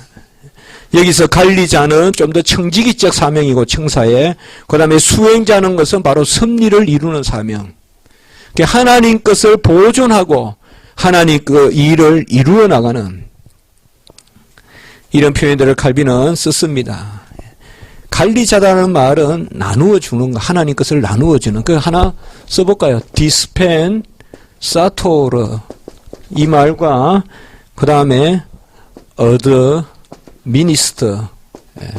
이 단어 우리가 영어로도 익숙하잖아요. 이것도 dispensation이라면 세대, 경륜, 영어로 분배 이런 뜻도 있지 않을까? dispensator의 말은 하나님의 것을 분배하고 나누어 주고 하는, 그래서 관리하는, 청지기적으로 창고 문을 열어서 나누어 주고 하는, 제가 이게 표현이 와닿아서 제가 이야기해요. 칼빈은 이렇게 표현했어요. 미니스터인데, 천사는 일꾼인데 하나님의 것을 나누어 주고 하나님의 것을 또 경영하는 그런 것이 바로 천사의 직분이다. 하나님은 천사들의 손을 빌려 율법을 주셨다 이 말이죠. 사도행전 7장 53절, 특별히 갈라디아서 3장 19절, 천사들의 손을 빌려 율법을 주셨다 하면 하나님의 일꾼으로 사용하셨다. 그들의 손이 우리를 붙들어 돌에 부딪히지 않게 하시며 시편 91편 11절에서 12절, 우리를 둘러 진치고 건지는 일을 한다. 그들의 섬김으로 광야의 인생길 가운데 이스라엘 백성이 보호되고, 그래서 천사들의 첫 번째 일은, 바로 가장 중요한 첫 번째 일은 이렇게 하나님의 일을 분배하고 성취하고 이루는, 그들의 손을 통하여 율법을 주셨다고 했고, 그들의 손이 우리를 붙들어 부딪히지 않게 한다고도 했고, 그들이 둘러 진치고 있다고도 했고, 특별히 그 다음 문단에 77페이지, 천사들은 하나님의 일을 수종들며 그분의 영광을 찬미하는 도구로 사용된다. 특별히 거기에 여러분들 일이라고 한번 적어보세요. 천사들은 하나님의 일을 수종들며 영광을 찬미하는 도구. 거기 왼쪽에 일이라고 한번 적어보세요. 저는 개인적으로 천사의 직분을 두 가지로 이야기한다면 그것이 일이고, 그 다음에 두 문단 밑에 천사들은 하나님의 손으로 사용되고 그들은 하나님이 자신의 자녀들에게 은혜를 베푸시는 일을 돕는다. 천사의 가장 중요한 직분은 아버지께, 하나님께 영광을 돌리는, 찬미를 올려드리는 존재. 설악과 그룹의 찬미 있잖아요. 이사야 6장에, 그 다음에 계시록에 보면 그런 천사의 찬송들이 나오잖아요. 그리고 두 번째는 하나님의 자녀들을 돕는 역할. 하나님의 자녀들, 특별히 우리 성도들, 이런 일, 그러니까 이런 일을 다시 두 가지로 나누어서 찬미를 올리는 찬양의 존재, 그리고 하나님의 자녀들을 섬기는, 하나님의 자녀들을 섬기는. 거기에 시편 103편 20절 21절에 보면 능력이 있어, 같이 한번 읽어봅시다. 시작. 능력이 있어 여호와의 말씀을 행하며 그의 말씀의 소리를 듣는 여호와의 천사들이여 여호와를 송축하라. 그에게 수종들며 그의 뜻을 행하는 모든 천군이여 여호와를 송축하라. 제가 왕신유교에서 한번 설교하면서 앞에 단에 섰을 때 꼭 그 왕신유교회 건물에 천사들이 탁 그냥 날개를 펴고 탁 그 날개가 꽉 찬 지성소에 그런 한번 느낌이 든 적이 있더라고요. 그런 느낌이라기보다 또 느낌이라면 또 어떤 사변적 지식으로 딱 그런 것을 제가 생각해서 너무 그냥 은혜가 되더라고요. 그러니까 여러분들이 천사는 이게 찬미를 하는, 그다음에 천사의 중요할 때마다 천사의 이 찬미가 있었단 말이죠. 우리 아기 예수님이 나셨을 때도 우리가 이제 12월에 특별히 천사 찬미가 울려 퍼지는 계절 아닙니까? 바로 하나님께 영광을 올려드리는 가장 중요한 일을 할 때 천사의 이 화답이 있다 이 말이죠. 그 다음에 두 번째는 천사들의 일은 많지만은 그 중에서 최고의 일은 천사들이 무슨 나뭇가지가 꺾어진데 붙이고 이런 일보다도 천사들은 우리 인생을 돕는데, 특별히 믿는 백성을 돕는, 하나님의 자녀들을 돕는, 하나님의 은혜는 중보자를 통한 은혜이므로 천사들은 결국은 뭐예요? 거기 중보자 그리스도의 사역을 돕는 거, 이게 가장 중요한 거예요. 그래서 그리스도가 천사들의 머리죠. 그렇게 한번 적어봅시다. 바로 카푸트, 머리, 앙겔로룸, 천사들의 머리다. 그리스도가 천사들의 머리다. 천사들의 머리 되신 그리스도. 그러면 그리스도는 우리를 돕고 누구를 심부름꾼으로? 천사를 심부름꾼으로 우리를 돕고 우리의 발이 부딪혀도 상하지 않게 하시고 실족지 않게 하시고 우리의 찬송을 들어서 향로에 담아서 올리게 하시고 천사들의 화답이 우리 가운데 있게 하신다. 만군의 주가 서 계시는 사닥다리로 천사들이 오리락 내리락 하는데 거기에 바로 그 머리가 우리 주님이시다. 천사들의 직임은 중보자 그리스도의 중보를 돕는 데에 있습니다. 하나님은 그리스도를 통해 자신의 은혜를 베풀 때 천사들을 일꾼으로 사용하셔서 그리스도의 나심을 미리 알려주고 거기에 3이라고 적어봅시다. 그분의 나심을 찬양하고 천사들은 예수님을 수종들고 그분의 기도에 힘을 더하였습니다. 특별히 이런 것은 중보자의 일꾼으로 바로 예수 그리스도의 중보를 돕는 일꾼, 그리스도의 나심을 미리 알리고 그분의 행하심을 찬양하고 예수님을 수종들고 예수님이 기도할 때 돕고 이런 것이 특별히 천사들의 그런 직분으로 나타납니다. 거기 보면 특별히 에베소서와 우리 히브리서 이런 데 보면 바로 우리를 위하여 중보하시는 예수 그리스도를 돕는 천사들의 직분, 그분이 교회와 천사들의 머리가 되시죠. 같이 합시다. 교회와 천사의 머리. 바로 카풋 에클레시아의 엣 안겔로룸, 교회와 천사들의 머리.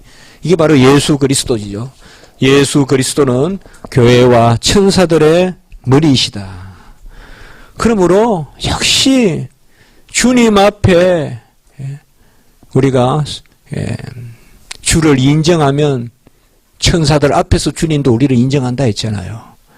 그러니까 주님께서는 천사들을 통해서 우리에게 위로하시고 천사를 통해서 우리에게 힘을 주시고 그런 것이 바로 주님의 중보의 방식입니다.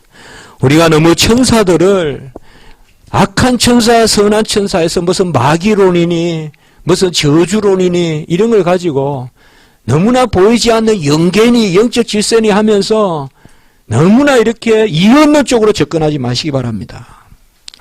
오늘날 그런 이단들이 많잖아요, 여러분들.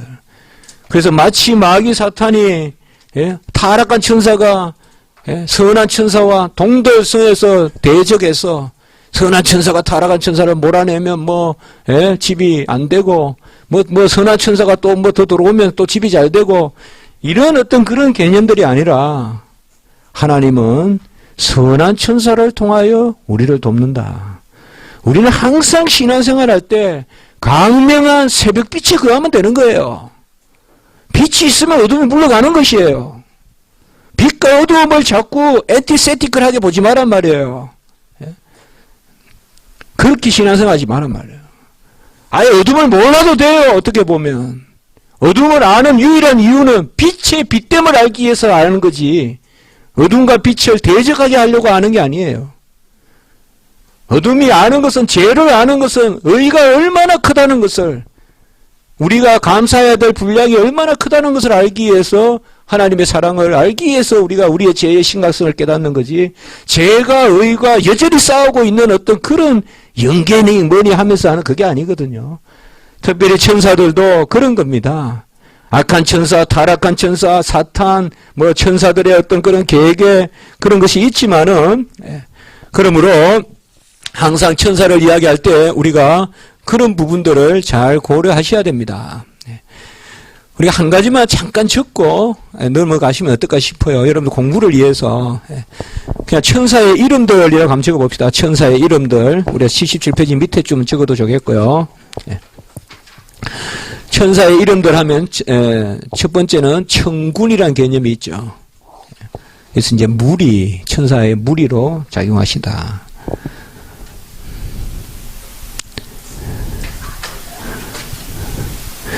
그 다음에 두 번째는 제가 구절은 말씀드리지 않을게요. 권세, 천사를 권세라고 부르고, 그 다음에 능력, 통치, 보좌, 이런 것들인데, 뭐 주로 에베소서, 골로새서, 뭐 고린도전서 15장 이런 데 있는데요. 자, 제가 왜 이 말씀을 드리냐, 너무 이런 것을 부정적으로만 보지 말라는 거죠. 공중의 권세 잡은 이런 것은 뭐 악한 천사 이런 것만 우리가 너무 천사를 이야기할 때 인용하고, 아니죠. 우리를 다 이렇게 주 예수 그리스도의 권세와 통치와 다스리는 그 보호자의 어떤 그런 의미로움과 능력이 천사를 통해서 우리에게 역사하죠. 그렇기 때문에 그런 의미에서 제가 이런 이름들을 선용하라고 제가 그렇게 한 말씀입니다. 보호자나 권세나 어떤 능력이나 통치나 이런 것을 너무 흑암에 속한 것으로만, 흑암에 속한 그런 통치가 있죠. 공중에 권세 잡은 영이라는 개념도 있고, 그렇지만은 우리가 항상 천사의 이런 돌보심이 우리에게 있다. 자, 78페이지 넘어가겠습니다. 천사에 관한 부분은 우리의 덕을 세우는데, 거기 건덕이라고 적어보세요. 건덕. 덕을 세우는데 도움이 되는 정도로 만족해야 하고, 겸손한 말씀만을 받고 일체의 공허한 사색을 피해야 한다. 특별히 칼빈이 공허한 사색이라고 이야기할 때는 로마 캐톨릭을 비판할 때 쓰는 단어죠. 공허한 사색을 피해야 한다. 이 부분에서 이제 신학자의 인물학하는 것들이 나오는데요. 거기 한번 읽어볼까요? 신학자의 임무. 이게 많이 인용되거든요. 제가 옛날에 기억이 납니다. 이종성 박사님이 칼빈에 대한 책을 쓴 적이 있는데, 거기도 서문에 보면 신학자의 임무는 이 글이에요. 그래서 인용한 그 생각이 나요. 예. 한번 읽어봅시다. 신학자의 임무 시작. 신학자의 임무는 수다스럽게 글을 주로 하는 것이 아니라 참된 것들, 확실한 것들을 유익한 것들을 가르침으로써 양심을 확보하지 않으리이다. 예, 거기 한번 24 볼까요? 343페이지에. 여러분들 너무 부담스러우면 안 보겠습니다. 근데 부담 갖지 마세요. 아셨죠? 예. 뭐, 꼭 우리가, 여러분들 불란서 말을 알아야 파리 놀러 갑니까?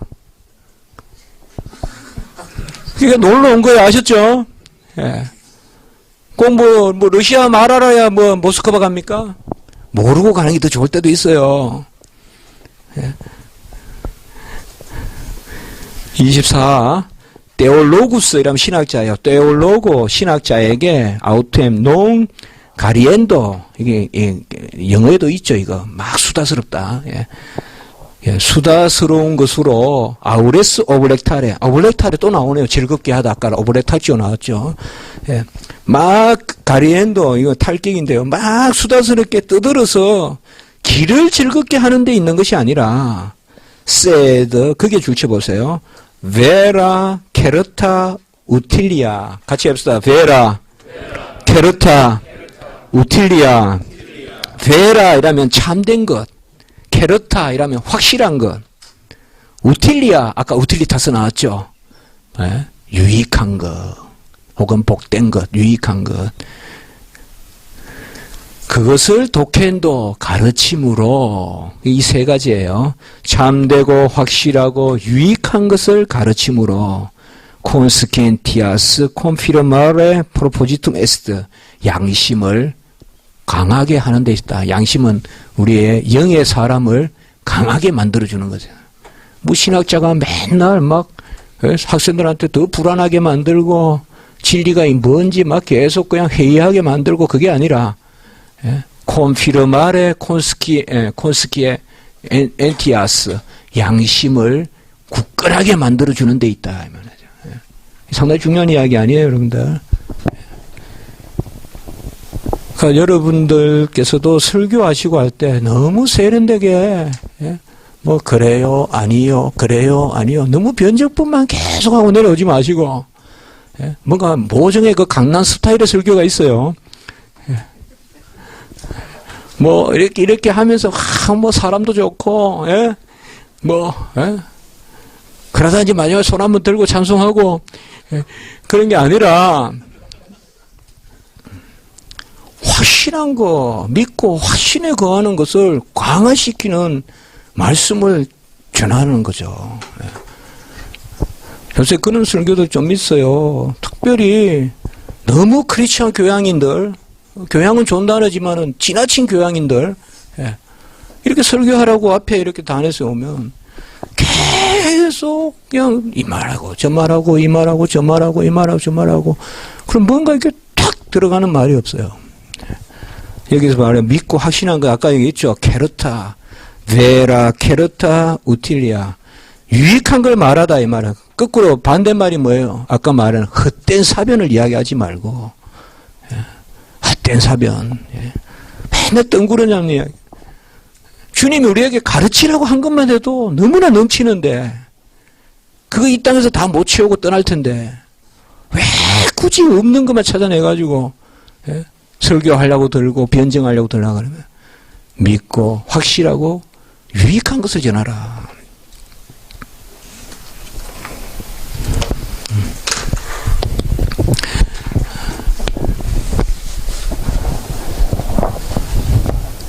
그게 그래도 두 가지 한번 찍어볼까요? 우리가 세 가지에 칼빈에 있어서 이 두 가지를 또 다시 칼빈의 우리가 글쓰기에 있어서 특별히 칼빈이 브레비타스 간단하게 전하고 파킬리타스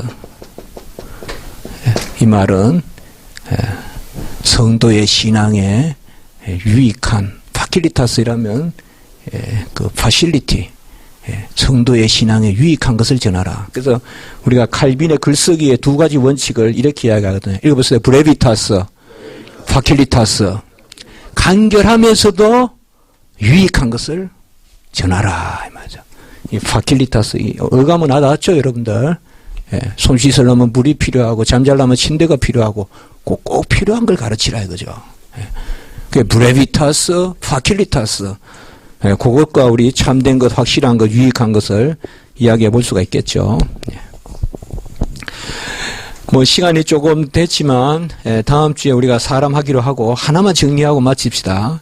우상과 천사를 마치면서 하나님의 말씀의 비밀을 다루는 태도 우리가 한번 이렇게 한번 거기에 공백에 한번 적어봅시다. 우리가 말씀의 비밀을 어떻게 다루면 되겠느냐. 우리가 이쪽 부분에 특별히 읽어보면 칼빈이 뭐라고 이렇게 말은 안 하지만 제가 한번 정리를 해봤어요. 그래서 말씀의 비밀을 이렇게 좀 다루면 좋겠다. 그래서 여러분들께서 논문을 쓰시거나 이럴 때도 유익할 것 같아서 제가 출처까지 말씀드리면서 할 테니까 조금 한 5분간 한번 정리해 봅시다. 첫 번째, 하나님은 역사상 시대의 경륜에 맞추어 계시하신다. 그래서 하나님의 비밀을, 말씀의 비밀을 우리가 다룰 때 첫째로는 역사상 이 맞추어 주심. 그래서 구약시대 때는 구약시대 때에 맞추시고, 그렇게 구약시대 때는 좀 더 가시적이죠. 구약시대 때는 임재도 많고, 또 길갈에 뭘 세우라고도 하시고, 무지개도 나타나고, 예? 그리고 뭐, 강야에는 맨날 가시적인 게 툭툭툭툭 떨어지잖아요. 매출하기야 맞나. 예? 이런 것들은 뭐예요? 그들에게 맞추어 주신 것이다. 그러니까 인간의 거칠고 둔한 지성에 맞추셨다. 그래서 인간의 거칠고 둔한 지성에 맞추었다. 그래서 칼빈은 기독교 강의 1권 11장 1절과 1권 14장 3절에서 이렇게 이야기하고 있습니다. 자, 맞추심에 대해서 제가 한번 정리를 하는 거 여러분들 유익하게 말씀. 칼빈이 이제 헛된 사변 피해라, 쓸데없는 거 하지 마라. 이게 자꾸 나오거든요, 칼빈에. 그래서 그걸 한번 정리해 보는 거예요. 그래서 맞추어 주셨다. 그 구약 때 매 주셨는데 요새도 여전히 바라고 이렇게 하지 마란 말이에요. 요새는 우리가 성숙하잖아요, 이제. 신약 시대에 성숙함이 있잖아요. 그 두 번째, 건덕의 원리다, 이 말이에요. 덕을 세우는데 필요한 지식을 추구하라. 덕스럽지 못한 거 가지고 매일 교회 와서 이 말 저 말 하지 말고 성도의 신앙을 세우는 건덕, 아이디피카치오, 에디피케이션, 영어로 저번에도 한번 나왔죠. 세우는 것. 덕을 세운다 이 말이죠. 건덕, 덕을 세우는 것. 이것은 특별히 1권 14장 3절과 4절, 16절 이런 데 나옵니다. 1권 14장. 예. 이건 제가 한번 이렇게 정리해 본 겁니다. 한번 이렇게 유익할 것 같아서. 세 번째,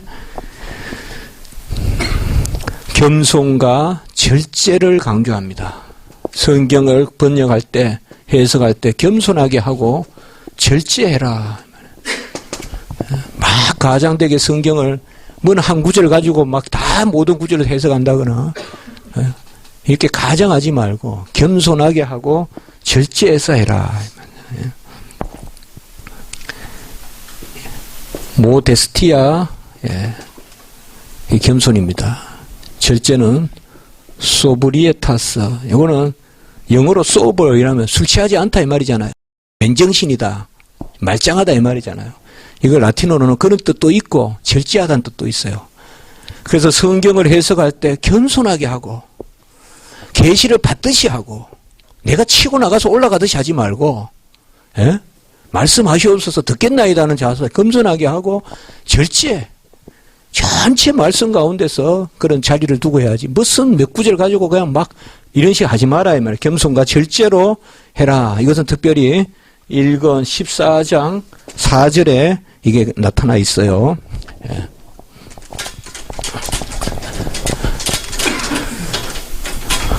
그리고 네 번째, 성경의 특별히 말씀의 비밀을 우리가 해석할 때는 바로 신앙의 단순성을 믿고 해석하라 이 말이에요. 신앙의 단순성은 뭐냐 하면요, 누구든지 믿기만 하면 말씀을 깨닫는다는 원리예요. 배운 자든 못 배운 자든 유자든 노자든 어린아이든 늙은이든 관계없이 이게 바로 신앙의 단순성, 우리가 심플리키타스라고 하는 거예요. 심플리키타스. 그러므로 성경을 해석할 때 들을 귀가 있다고 생각하고 해석하라 이 말이에요. 내가 이성적으로 설명하려 하지 말고 누구든지 하나님의 말씀은 받는다 생각하고 영의 의지에서 가르치라 이 말이죠. 칼빈은 그렇게 이야기해요. 그래서 지나친 사변은 이성에서 나온다는 거죠. 그래서 불가항력적인 은혜가 작용한다 이 말이죠. 불가항력적인 은혜가 바로 은혜가 작용하는 지식이다. 지식에도 하나님의 불가항력적인 은혜가 있다 이거죠. 그래서 뭐 저 사람 가르쳐도 모를 텐데 이런 선입관 이게 벌써 우상 만드는 길이다 이 말이죠. 저 사람 뭐 어떻게 알아? 만들어. 아이들 가르치면서 뭐 어떻게 알아 아이들이 하면서 그저 공작이나 맨날 하고, 맨날 유인을 하고 배트맨 이런 거나 맨날 막 해가지고, 저번에 예배대 갔는데 무슨 목사님이 안 나타나고 배트맨 하면서 막 그냥 확 휘저으니까 애들이 와 그러면서 정말 일사불란해지대요. 말씀 딱 지원하니까 또 확자지글. 뭐 애들은 뭐야 불가항력적인 은혜가 있는데 그걸 무시하는 거죠 지금. 단순성이 있는데 애들이 뭘 알아 이거지냐 지금. 성경은 분명히 뭐예요? 어린아이의 입술로 고백하게 하고 어린아이가 듣겠다고 이야기했는데 성경은 거꾸로 가잖아요. 신앙의 단순성을 의지해라 이 말이에요. 이게 1권 14장 3절에 나와요. 제가 한번 처음으로 이렇게 한번 정리해 봤어요. 그 다음에 중요한 개념이 나와요. 마음을 끌어올려라. 끌어올려라. 이걸 우리가 라틴어로 수루숨 꼬르다라 그래요. 근데 예배 드릴 때 이거 있어요. 수루숨 꼬르다. 순서가 있어요. 우리 마음을 들어 올려. 이 말은 경건하게, 합당하게, 우리가 우리 되게, 우리 죄지면 안 되잖아요. 그럼 죄 버리고, 우리가 하나님의 은혜 받은 큰 은혜의 백성이잖아요. 그러면 우리가 우리에게 합당하게 우리를 끌어올리는 거. 이거 자질을 이야기하는 거 아니에요. 은혜에 합당하게. 그 성경 말씀을 읽을 때도 내 자질이 아니라 내가 우리 영혼을 순결하게 가지고, 그러니까 이게 수루숨 꼬르다예요. 그래서 마음을 끌어올려라. 이게 이제 수루숨 꼬르다 이게 마음을 올리다는 뜻이고요. 마음을 끌어올려라. 이것은 라틴어로 예. 제가 써볼게요. 알티우스 아니모스 아톨레레. 알티우스 아니모스 아톨레레. 예. 여러분들 이제 이거 좀 뭐 그런 이런 건 무시해도 돼요. 그러나 알티우스 이라면 알티투드 있죠. 고도 높다는 뜻이죠. 비교급이에요. 더 높이 비교급이에요. 아니모스 영혼을 마음을 아톨레레 올리다는 뜻이에요. 예, 아톨레레 내 마음을 끌어올려라. 그러니까 성경을 읽을 때 비밀 우리가 이제 천사나 특별히 하나님의 말씀 그래서 칼빈은 여기서 이런 것을 또 강조해요. 그러니까 마음을 끌어올려라. 1에 14에 3. 이게 지금 우리가 배운 다 부분들이거든요. 1에 14, 1에 11. 제가 여러 가지 나오는데 한번 이렇게 정리해서 말씀드리면 좋겠다 싶었어요. 마지막 6번째. 바로 경건을 이야기합니다. 경건하게 성경을 읽는데 특별히 이 부분에서 칼빈은 뭘 강조하느냐? 바로 경건한 정당한 예배고 그리고 적절한 한계 내에서 자신을 유지하라 이렇게 이야기해요. 칼빈은. 이게 1권 12일에 나옵니다. 쿨투스 렉투스 정당한 예배 바른 예배를 드리고 그리고 적절한 한계 내에 자신을 유지하라. 이 말은 아까도 이야기했던 샬롬이죠. 이게 교만하지 말고 대적하지 말고 하나님 앞에.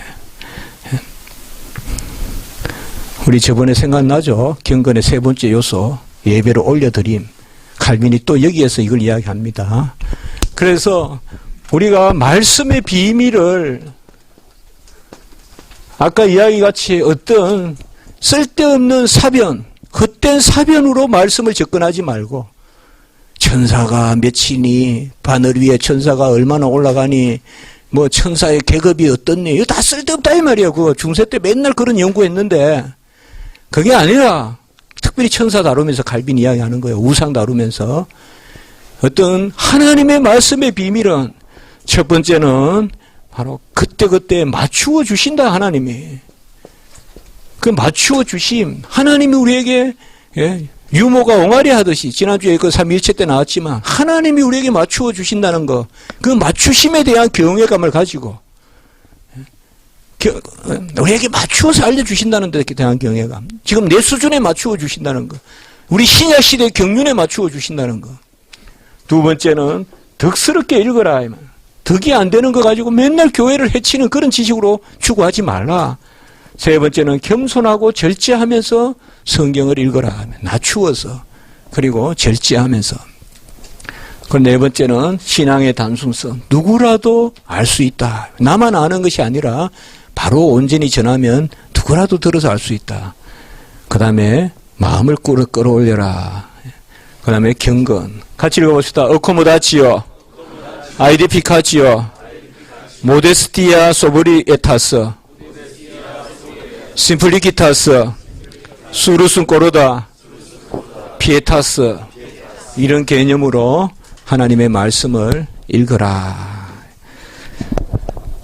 여러분들 연말에 다 건강하시고 이제 또 방학도 이렇게 다가오고 있는데 다음 주에 또 건강한 모습으로 뵙길 바라고요.